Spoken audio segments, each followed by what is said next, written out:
చెడు అలవాట్లకు బానిసై చోరీలకు పాల్పడుతున్న ఇద్దరు వ్యక్తులను అరెస్ట్ చేశారు పోలీసులు. మైలార్దేవ్పల్లికి చెందిన శ్రీకాంత్ తో పాటు ఓ మైనర్ బాలుని అదుపులోకి తీసుకున్నారు.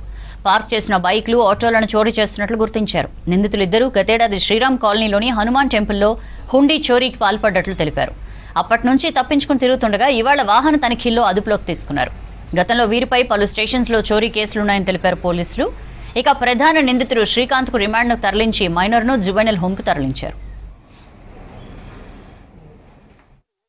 ఇద్దరు సస్పీషియస్ వ్యక్తులను మా వాళ్ళు కస్టడీలోకి తీసుకొని తర్వాత వాళ్ళని ఎగ్జామిన్ చేస్తే అందులో అతను ఒక హ్యాబిచువల్ అఫెండర్ సలంగుల శ్రీకాంత్ అని, అతనితో పాటు ఒక బాయ్ జువెనైల్ అంటే మైనర్ ఇద్దరు ఉన్నారు. వాళ్ళని తీసుకొని మా వాళ్ళు పంచల సమక్షంలో వాళ్ళ కన్ఫెషన్ చేయగా వాళ్ళది దాదాపు 8 అఫెన్సెస్లో ఇన్వాల్వ్ అయినని చెప్పారు.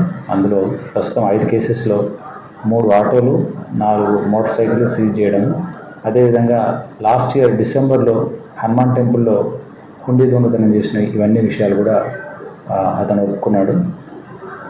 ఈ ఎఫర్ట్ పెట్టిన ఇన్స్పెక్టర్ గారి ఆధ్వర్యంలో SI Venkateswarlu and crime staff అందరూ ఎఫర్ట్ పెట్టి అతన్ని అరెస్ట్ చేసినందుకు డీసీపీ గారి తరఫు నుంచి వాళ్లకు